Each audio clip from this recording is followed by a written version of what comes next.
сайн байцгаана уу? Өнөөдөр Хүмүүл хооны нэг сургуулийн подкаст ээлжит маань үргэлжилж байна. За тэгэхээр өнөөдөр маркетингийн төгсөг курсын 2 хөөрхөн охин залуу хоёрыг оруулж ирсэн байна.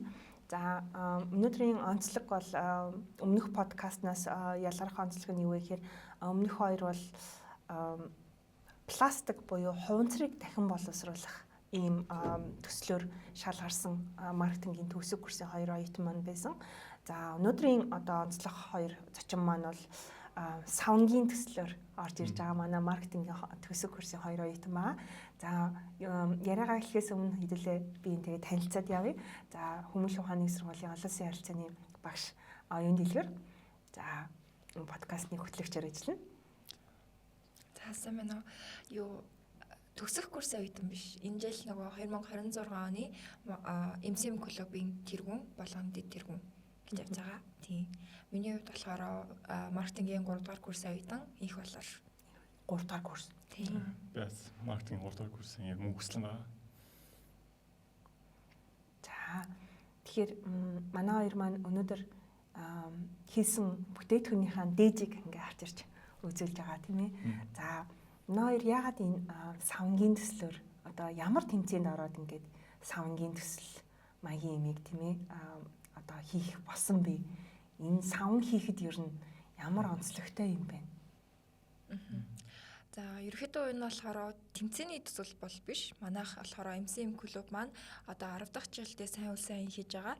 За энэ жилийн хувьд болохоор бид нэр 5 жил төлөвлөсөн савнгаа ерөөхдөө хог хаягдлын 3 арын менежментээр тулгуурлаж өөрсдөө үйлдвэрлээд үйлдвэрлэсэн бараа бүтээгдэхүүний оюутнуудынхаа скил борлуулалтын скилийн сайжруулах зорилгоор өөрсдөө борлуулад явж байгаа гэсэн үг. Тэгээд борлуулсан мөнгөөрөө эхний лагсын хорт авчиртай хүүхдүүдэд багц зэрэг тусламж үзүүлэхээр ерөөхдөө зорж ижилсэн байгаа. За савнгийн хувьд гэх юм бол бид нар өөхний хог хаягдал байгаа. Өөхний хог хаягдлаа ерөөхдөө цуглуулад оюутнууд маань өөрсдөө гэрээсээ авчираад тэрийг ингээ ширгээгээд тэнгүүдээ тэр ширгээсэн савнгаараа ерөөхдөө савнгаа үйлдвэрлэсэн гэж хэлж болно. Гэтэ энэ хүү бүтээгдэхүүн маань өөрөө 5 жилийн процесс байгаа. Яг 5 жилийн өмнөөс манай багш нар маань өөрсдөө судалгаа хийгээд лицензээ аваад тэнгүүдээ сав үйлдвэрлэх үйлдвэрээ олоод тэнгүүдээ оюутнууд маань өөрсдөө ингээд яг энэ 2025-аас 26 оны хичээлийн жилдээ үйлдвэр дээр нь очиж өөрсдөө ажиллаад тэрийгэ борлуулад ерөөдөө нийтдээ ингээд 5 жилийн маш урт хугацааны хөдөлмөр ингээд шингээд яг энэ жил эцсийн бүтээгдэхүүн маань ерөөдөө бол гарсан байгаа. Би ойлгохдоо нөгөө төслөөр шалгарсан гэж ойлгосон байхгүй. Тэгэхээр энэ чинь бүр хичээл дээрээ хэрэгэлдэг. Зүгээр хичээл дээрээ ийм ажлуудыг хийдэг гэж ойлгох уу? Ерөнхийдөө хичээл гэхээс илүүтэйгээр маркетингийн клубын дэргэдэх сурагч судалгааны MCM клуб гэж байгаа шүү дээ. Тэнгүүд манай клуб болохоор жил болгон сайн улсын аяыг ерөнхийдөө хийдэг. Тэнгүүд энэ жил яг олон жил төлөвлөсөн ажил маань бүтээгдэхүүн болонгууд ерөнхийдөө тэр бүтээгдэхүүнийг ашиглаж сайн улсын аягаа хийхээр шийдсэн гэсэн үг байхгүй юу? Яг хичээлийн хүрээнд бол биш. Өөртөө сайн дураараа үйлдвэрлээд хийж байгаа гэсэн үг. За тэгэхээр манай хэд бол гэртээ бол өөхийг ерөөсөө зүгээр хаяхгүй тий ихэнх хүмүүс бол зүгээр өөхнөөс татгалцдаг штэ өөхийг хэрэглэхгүй өөхид бол тхэн зэгт юм уу тий. Тэгэхээр сүүлийн жилүүд бол ялангуяа яг сүүлийн 1 жил хийсэн үү өөхийг 3 жилийн өмнөөс хадгалаад яг зөвхөн манай дөнгөж 3 дугаар курст хэлсэн оюутнууд бас яг өмнөх дугаард оролцсон 4 дугаар курсын бас энэ үйл ажиллагаанд оролцсон. Тэгээд зөвхөн гэр ахуйн хэрэглэнээс гарч байгаа түүхийд болох өөхөн тосоо тэгээд 1 жилийн турш бараг тэрнээс 2 жилийн турш бөөндөө 3 болон 4 дугаар курсын хараа цуглуулад яг хамтарч ажилласан хосын бийчээ гээд замгийн үйлдвэрийн оюун чулуун захирлаа тэр захиралтай хамтарч ажиллаад яг намраас яг 3 дугаар курсын хараа зөвхөн ихэндээ хамтарч ажиллаа гараа эхлүүлээд тэрний дараа 7 хоног бүр нэг өсрөө нэг 4-5 хүүхдүүд ирж нэг туслаа хийж тэгээд нэг сарын хугацаанд нэг савнгаа хатаагаад тэгээд ерөнхий ингээд савж ингээд нэг ерөнхий бүтээгдэхүүнээ гаргасан. Нэг манай MCM клубыг болохоор жил болгоны 3 дугаар курсын оюутнууд маань ерөнхийдөө хариуцаж явдаг. Тэнгүүд өмнө жилээс ерөнхийдөө савнгийнхаа түүхийдийн материалууд өөхийг цуглуулад өмнө жилээс ахуулаад тэр лицензүүдийг нь хөөцөлдөөд хаана ямар үйлдвэр дээр ажиллах уу гэд ерөөхдөө бараг 5 жилийн хугацаанд ингээд өрнсөн үйл ажиллагаа байна. Бүх курсын ерөнхийдөө оюутнууд одоо бидний өмнөх төгсөлтийн ч гэсэн энэ үйл ажиллагаанд судалгаан дээр нь ажиллаад за зах зээл дээр яаж хийх үү, энэ бүтээгдэхүүнийг хашилгүй одоо хүмүүс хэрэглэхэд тохиромжтой байдлаар хэрхэн гаргах уу зэрэг дээр ерөнхийдөө анхаарсан. Тэнгүүд бид нэр яг үйлдвэрийн процессд нь энэ жил манай 3 дахь курсын төлөвлөгөө оролцсон ч гэсэндээ өмнөх жилийн оюутнууд маань ч гэсэндээ маш их хөдөлмөрөө оруулсан гэсэн. Тэгээ нууц уушаал одоо савн хийх одоо ажиллагаа нь хэдэн өдөр одоо гэдэг юм уу те хэдэн сард одоо зарцуулдаг. Одоо сүүлийн 5 жил гэж байна шүү дээ тийм ээ. 5 жилийн хугацаанд бол ингээд бүхэлдэн ингээд явж исэн байна. Тэгэхээр яг одоо жишээлбэл энэ савнг одоо үйлдвэрлэхэд те яг ингээд эцсийн бүтээгдэхүүн болон гаргаж ирэхэд хэдийн хэмжээний одоо өдрүүдийг тааж зарцуулсан бэ? Тэгээ ерөнхий яг идэвхтэй хагас жилийн хугацаанд гаргаж яг ерөнхий хугацаа гараа оролцуулсан. Угсаа компанитайгаа ялж жилийн өмнөөс холбогдоод хамтарч ажиллаа гэдэг их солон брендийн захиралтаа ярьж исэн. Яг Эрдэнэчийн багш маань нэг захиралтаа ирээд анхнаас лиценз хөөцөлтөөд тэрний дараа яг цамгаа одоо очоод хими лабораторид дээр ажилласныхаа дараа энэ нэг хагас хугацаанд яг бөөндөө 5-аас 7 хоногийн хугацаанд ерөнхий зүйлийн бүтээтэнд эзэн байдлаараа гаргасан. Юу 9 10 11 12 сарууд байгаа шүү дээ. Тэр хугацаанд нэг савнгийнхаа бэлтцгийг бэлдээд өөх болон бусад материалуудаа нийлүүлж байгаа савн гээд хатаах хугацаа. Тэгмэд хатаасныхаа дараа нь баглах, савлах гээд ерөөхдөө бүх процессыг нь өөрсдөө хийж байгаа болохоор ерөөхдөө нэг 5-аас 6 сар бол яг зөвхөн савнгийнхаа процесс явж байгаа. Гэтэ энэ хүү ажиллагаа маань ерөөхдөө төсөл гэсэн үг шүү дээ. Бүтээгдэхүүн гаргаад тэрийгэ борлуулж байгаа гэдэг утгаараа яг хийх тэр савнгаа одоо яг гартаар барьж байгаа бүтээгдэхүүнийг хийх гэхээсээ илүүтэйгээр урьдчилж хийж байгаа нөгөө зах зээлийн судалгаа, хэрэглэгчдийн судалгаа, за энэ хүү бүтээгдэхүүнийг гаргахад тулгуур болцсохгүй эрсдэл гэдэг ерөөхдөө тэр төслийн хэмжээний процесс нь 4 жилийн хугацаанд ерөөхдөө өрнөд яг тэр гарт барьж байгаа бүтээгдэхүүнийг хийхэд нэг 5-аас 6 сар болсон гэсэн үг. Тэгээд манай ингийн оюутнууд маань өөрсдөө яг тэр үйлдвэр маань 7 бодлоос цаашаа яваад байдаг. Тэгээд нэлийн зайтай тэнгүүд өөртөө ингээл хичээлийн хажуугаар 7 хоног болгоо очиод тэрийг хатаагаал үйлдвэрлээл тэнгүүдээ савнгаа зүсээл боогоол бүгдээрээ гар бие ерөнхийдөө оролцоод явсан гэсэн. Тэгэхээр савн хийхэд ер нь хэр хүндрэлтэй гэдэг юм бэ? Одоо жишээл би ойлгохдоо бол хатаалтын хугацаа хамгийн удаан хугацаа гэдэг. Хамгийн удаан хугацаа өнгөрдөг. Тэгэхээр нөгөө савн үйлдвэрлээд тодорхой хэмжээнд чинь нэг 7 хоногийн хугацаа 7-аас 1 сарын хугацаанд өөрөөр тодорхой хэмжээгээр нэг юм бодис ялгаруулж гэж ойлгосон тий. Тэгэхээр тэндээсээ хатаалтын хугацаа нь яг ингээд жишээлбэл би гэртээ савн үйлдвэрлэж болох юм уу? Тий. Энэ яг одоо үйлдвэрлэж байгаа савн гэртээ үйлдвэрлэж байгаа савн хоёр юугаар ялгаад идэв? За би ялж нэг тусгай брэнд болгож гарч ирж байгаа нэг савн маань өөрөө тэр үүхэн сан дээр гадна нэг үнэртүүлэгч ажилласан. Тэрнээс гадна нэг угсаа химийн нэрлэл дээр нэг бид бүгд нэг аюулгүй байдлаа хангаалаад энэ маск болон халаацтай угсаа химийн нэрлэлээ нэг хүний бие төлж болцсохгүй нэг тийм хүчлэр ингээд хооронгоо ташлуулаад тэр илүү цэвэршүүлээд хүний гар биед нөгөө арсны харшил хөдлөхгүй эрүүл байлгаж илүү тэн дээр анхаарч ажилласан. Тэрнээс бол гэр ахуйд хийдэг нь бол илүү эко логарэлтэнд ажиллахаас гадна өдөр тутмын хэрэглээнд хэрэглэж болохоор тутмын хийж болохоор. Тийм. Ер нь гэртээ хийх юм бол мэдээж аюулгүй байлаа хангаад аль болох нөгөө цөөхөн савн ингээ өөрөө хэрэглээндээ тохируулж хийж байгаа учраас хэцүү асуудал бол харьцангуй бага байна бах гэж бодож байна. Гэхдээ яг бидний хувьд болохоор манайгийн нөгөө Батжлон Алдар Баяргийн 2 хүүхдтэй байхгүй. Тэр 2 хүүхд болохоор хамгийн идэвхтэй ерөөхдөө бараг 7 хоног болгон 7 хоногт 2 3 удаа ингээл ачаал хийгээл тэнгууд бүх ингээд процессд нь бүр ингээд АБ-г оролцсон байхгүй. Тэнгууд ерөөхдөө маш их савн байх тусам хидээд нөгөө нэг химийн найрлагын баг хийх гэж хичээсэн ч гэсэндээ тодорхой хэмжээнд байгаа учраас гарын дээр нь хашил гаргач гэдэг юм уу үйлдвэрийн үнэр мөн дээрээс нь маш хол байсан. ерөөхдөө бол автобусны эцсийн бодлоосаа жоохон цаашаа явдаг ч юм уу. Тэнгүүд тэр хүмүүсийн хувьд бол ингээ хичээлийнхээ хажуугаар явна гэдэг чинь ерөөхдөө хэцүү. Гэхдээ хэцүүгийнх нь хажуугаар тэр нүгт нь ингээд скил болоод бидний одоо коллектив сайжрах, харилцаа хандлага, за мөн дээрээс нь ерөөхдөө нийгэмч болов хийгээ сурчиж байгаа гэсэн үг шүү дээ. Тэгээд бэлэн болсон өөртөө хийсэн бүтээгдэхүүнийг өөртөө борлуулад явна гэдэг чинь өөрөө борлуулалтын скилд нь айгүй нэмэртэй байгаа. Одоо хүн борлуулж байгаа бүтээгдэхүүнээ маш сайн мэдэх хэрэгтэй, тэнгууд бүр тэрийг өөрөө хийсэн байна гэдэг чинь борлуулалтын ерөөхдөө маш том нэмэр болоод энэ жил бид нарыг ерөөхдөө софт болон хард скиллээс найлалаас нь айгүй хөгжүүлсэн одоо туслалсан гэж бид нар үзэж байгаа. Тэгэхээр одоо манайд борлуулалтаа хаавар зах зээлийн хаавар ер нь хөдөлтаалж байна. За том дэлгүүрүүд бол мэдээж хэрэг одоо эндээс бол тий ашиг тодорхой хэмжээгээр авч байгаа тий. Тэгэхээр манайд хаагур борлуулалтаа маркетингийн хүмүүс байна тий. Яаж борлуулалтынхаа зах зээлийг судлаад хаагур гэж зарж байна. Билж. Тийм бид нар ерөөхдөө бол нэг газар бүгдийг борлуулад хурдан мөнгө олъё гэж юу нь бол бодоогүй. Яг хүүхдүүдийн скиллийг тэ бас сайжруулахын тулд яг нийт үйлдвэрлэсэн одоо 2000 гаруй саван байгаа. Тэрийг нийт маркетингийнхаа 3 дугаар курсын оюутнуудад тэнцүү хувааж өгсөн.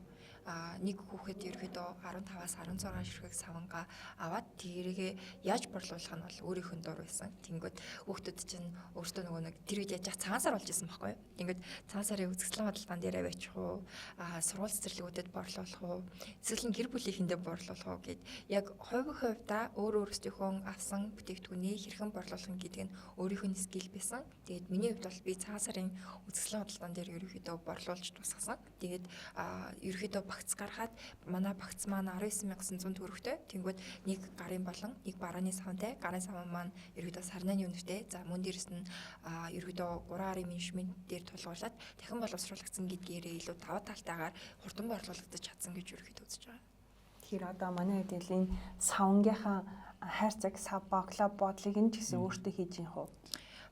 Яг энэ одоо хунцар савд байгаа шүү дээ. Гадна талынхны энэ савыг ерөөхдөө бид нар захиалж авсан. Гэхдээ ерөөхдөө уул нь гэлгар уутанд ч юм уу эсвэл нь илүү хямдхан материалаар хийчих юм бол бид нарт бол амар. Гэхдээ энэ материал маань буцаад байгаль задрах болон дахин боловсруулагдах боломжтой гэдгийг нь ерөөхдөө харгалзаж үзээд худалдаж авсан байна. Маш сонирхолтой юм тий. Цех гэвчсэн. Тэгээд MCM гэдэг MCM клуб юм тий. Хүмүүнлэгийн ханыг сургуулийн. За тэгээд ингээд дотроо энэ чинь бас дотроо 3 ширхтээ юм биш үү тий? Тийм. Нөгөө нэг санахаа гэдэг ерөөхдөө картон тоглоом байгаа. Тэр бүтээгдэхүүнийг бас хамтдаа оруулж өгөх юм бол ерөөхдөө цагаан сарын багц болооч зарахад ерөөхдөө илүү хэлбэр юм байна гэж үзээд нэмэлтээр санахаа гэдэг тогтоолтын тоглоомыг нэмж өгсөн байгаа. Сонирхолтой юм тий.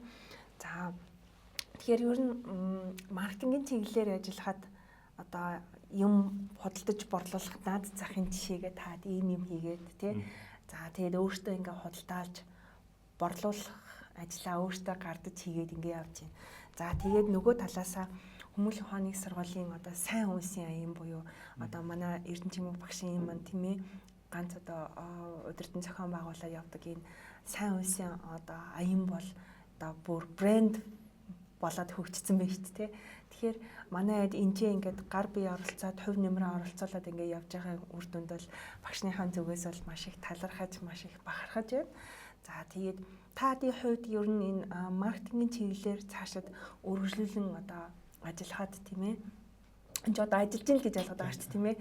Тэгэхээр үргэлжлүүлэн ажиллахад одоо энэ салбартай байх уу эсвэл өөр салбартай байх уу. За энэ савнгаар бол гарчсан байна шүү дээ. За энэ бол мэдээж хэрэг ирээдүйд л ажил амьдралд нь тодорхой хэмжээгээр бас үргэлжлээд явах бах тийм. Магадгүй гэртээ ч юм ахын хэрэгцээнийхэн савнгаа одоо хэрэглээд явах бах тийм. За тэгэхээр цаашид ирээдүйд ер нь манайд аль салбар руу ажиллая гэж одоо сонирхож байна. Ер нь бол маркетинг чинь дотроо бүх салбараар явж байгаа шүү дээ. Бүхий л одоо хувийн хвшилчээ, төрийн хвшилчээ бүх юмнууд бол ингээд маркетингийн одоо салбар хэлтсүүд гэж байгаа. За ажил мэрэгчлэлтэнгүүд гээд бүхэлдэн одоо бүрэлдэхүүн 30-40% одоо тий хэсэгтээ бүрэлдэхүүн байна. За зарим хэсэг албууд нь бол 5 хүнтэй 1 хүнтэй байх жишээний тийм ээ. Тэгэхээр манай хоёр маань аль чиглэл рүү юу нь явъя гэж бодож байна. Одоо төгсгийн 1 жилийн дараа төгслөө шүү дээ тий.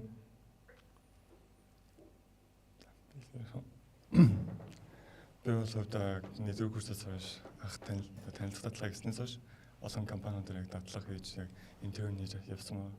Тэгээд тэр хугацаанд ажиллах та яг маркетингийн ухаанаар яг ажиллаж үзээд илүү уусч эхэлсэн юм уу? Энэ мэргэжил илүү ойлгоод илүү хийх дурсалтай болоод цаанаасаа илүү эсвэл тэмүүлэл гарч эхэлсэн. Тэгээд ганц компани төгсгөө өөр олон компаниудаар яваад тэгээд илүү туршлага хөрвүүлснараа дараач дээр ажлын байран дээр харахад илүү туршлагатай аль хэдийн ажиллаад үзсэн. Дараа нь ажиллахад бас илүү төлөхөд мэдлэгтэй байх болов уу гэж тэр бодлоор туршлага хөрвүүлж ирсэн. Тэнгүүдээ ойлгох би яг брэнд маркетинг тал руугаа яг хувцас байшин ч юм уу эсвэл ерөнхий брэнд даансан нэг компанид дээр ажиллаж явахыг илүү бодлоо. Тэхийн тулд одоо өөрийгөө яаж аль тал руугаа хөгжүүлэе гэж бодож байна. Одоо брэнд тал руугаа гэх юм бол маш их тий одоо тодорхой хэмжээнд инфлюенсер ч гэдэг юм уу тодорхой хэмжээнд ер нь маркетингийн чиглэл чинь Монгол улсад бас хөгжихийн тулд бас нэг тодорхой хэмжээний инфлюенсеруудыг бас даах тий. За инфлюенсертэй байж нөгөө энэ самжилт болох бас нэг юм байгаа шүү дээ тий. Тэгэхээр манай тэр талын юмнууд ер нь сонирхож байгаа юу? Сонирхтой би сэтгэлээ төвдөөс нэг контент grid хийдэг. Тэр яг сайт аслмагаар явдаг болохоор тэр талын давуу талаас болж магадгүй. Сошиал тий. Сошиал. Тэгэхээр одоо жишээлбэл хичээлийнхаа хажуугаар бас тийм захиалга орж ирэл хийх үү? Хийнэ. Хийж байгаа юу одоо? Хийдэг үгүйсэн тий. Хийдэг үү? Болж штий. За манай охины хувьд би ерөөхдөө яг advertisement сурчлагын талаас илүүтэйгээр борлуулалт болон төлөвлөгөө, менежмент, компани ажил гэдэг одоо нэг юм маркетингийн ерөөхдөө үндсэн гэдэг хоёр хувийг гэх юм бол нэг нь юм креатив тий одоо сошиал медиа, контент креатинг тал руугаа илүү хөгжсөн юм бүтээлч гэдэг болно. Нөгөө тал руугаа илүү юм судалгаан дээр зориулсан борлуулалт болон SBS одоо Excel-үүд дээр илүү их ажилладаг гэдэг нэг ерөөхдөө хоёр хуваач болно гэж би бол ялгаа тий. Тэнгүүт би өөрөө болохоор яг нөгөө мөхслөнгийн эсрэг тал руу жоохон борлуулалт төлөвлөлт санхүү тал руугаа илүү төвлөрдөг. Гэхдээ ерөөдөө компани ажилдаа илүү сонирхолтой. Манай сургуулийн өгдөг хамгийн том давуу тал болохоор суралцааны хажуугаар практикли өөрийгөө хөгжүүлэх боломжоор нь оюутнуудыгаа бүрэн хангадаг. Тэгээд мөн маш их байгууллагад дадлага хийж үзсэн. Тэгээд би яг трейд маркетинг дээр хамгийн сүүл дадлага хийсэн байхгүй. Тэгээд ерөөхдөө BTL буюу бүтээгдэхүүн борлуулалт мөн дээрээс нь яг газар дээр нь худалдааны төвөдтэй хамтарч B2B ажиллах, event organizing хийх зэрэг скиллүүдээ ерөөхдөө сурч авсны дараа би ерөөхдөө төслийн менежмент чиглэлээр явах юм болно. Миний одоо скилл болон ирээдүйн маань карьерт илүү нэмэртэй байх юм байна да гэж ерөөхдөө ойлгосон байна. Өөрийгөө олцсон биш те манай хоёр бол те тодорхой хэмжээний. Тэгэхээр мундаг байна. Тэгэхээр одоо доод курсын юм уу дөнгөж одоо хүмүүнлэх ухааны сургалт гэдэг юм өөр тий альт сургалт тийм маркетингийн одоо энэ мэргэжлийг сонгох гэж байгаа дүүнер чинь байвал манай хоёр юу гэж зөвлөх вэ? Яг энэ талын одоо скил буюу ур чадвараа та нар одоо ингээд тий хөгжүүлчихвэл өстой энэ салбарт бол халаад өгнө шүү гэсэн юм байна уу? За ерөөхдөө миний бодлоор аль ч сургууль байсан гэсэн яг маркетинг зөвхөн гэхгүйгээр яг бидээс суралцах чадварт ерөөдөө суралцсан байх хэрэгтэй гэж би ерөөдөө боддог. Яг гэвэл одоо багш чинь ийм хийгээрээ, ингэрээ тэгээрээ за тэдний өдөр би даалтай, тэдний өдөр даалгавраа өгнө шүү чи гэж одоо хэлүүлэхгүйгээр заавал бусдаар заалахгүйгээр өөрөө бидээс суралцаад яг сурах арга барилаа олчихсан байгаарай гэж ерөөдөө хүсэж байна. Тэгхийн болон чи ямар ч скиллийг суралцаж чадна. Тэнгүүдээ суралцаж чадсан хүн бол амархан хөгжиж илүү үр бүтээлтэй байж чаддаг. Тэгээд яг маркетингийн хувьд бол бүтээлч одоо зөв буруу гэж угаасаа байхгүй. Өөрийнхөө санааг чөлөөтэй илэрхийлээд тэрийгэ хөгжүүлдэг, илэрхийлдэг байгаасай. Тэгээд тэрийгэ бас яг зөвхөн гээд гоё санаа болгон болгон төрж байгаа. Санаагаа хөрсөн дээр нь сурлаг гэж хамт юу хэрэгтэй вэ гэдгийг бас сураарай. Ер нь суралцах сураарай л гэж хэлмээр. Миний удаас яг хүмүүнлэг их суулж байгаа. Аль илүү хүнлэг яриа өрөөдөө яг илүү нийтэж хүмүүс илүү бий болох талаас илүү боловсруулсан эзэмшүүлдэг. Тэнд л маркетинг орснороо бас илүү креатив санаа болон илүү хүнлэг чанараараа илүү мэржлээ, илүү таньцаараад илүү боловсруулах боломжтой шүү л гэж хэлээ. За баярлалаа. Тэгэхээр өнөөдөр манай савнгийн одоо төсөл гэд нэрлэлцээ тий. Энэ бол төслөөрөө өөрөөр хэлбэл бас мэдлэг ур чадвараа ажлын талбар дээр бас тодорхой хэмжээгээр тий өргөжлүүлээд ингээд өөрөө өөрсдийгөө хөгжүүлээд за тэгээд энэ маркетингийн салбар буюу хүмүүст ухааны сургуульд одоо суралцаж байгаа оюутнуудаас төлөөлөлөд манлайлаад ингээд өөрсдийгөө улам их хөгжүүлээд явж байгаад багш нь бол талархаж байна. За тэгээд ирээдүйд одоо тий маш та бүхнийг бол олон одоо амжилт бүтээлүүд тий бий болгоосай гэдэг ийм ерөөлийг тавиад өнөөдрөөр ингээд подкастаа үргэлжлүүлээд дуусгая. За тэгээд мэдээж хэрэг дараагийн одоо танай салбарууд болон дараагийн өөр мэргэжлийн оюутнууд манаас үргэлжлээд оролцох. За тэгээд та хоёр маань урилгын минь хүлээж авч одоо маш сонирхолтой ярьслаа өгсөнд баярлалаа.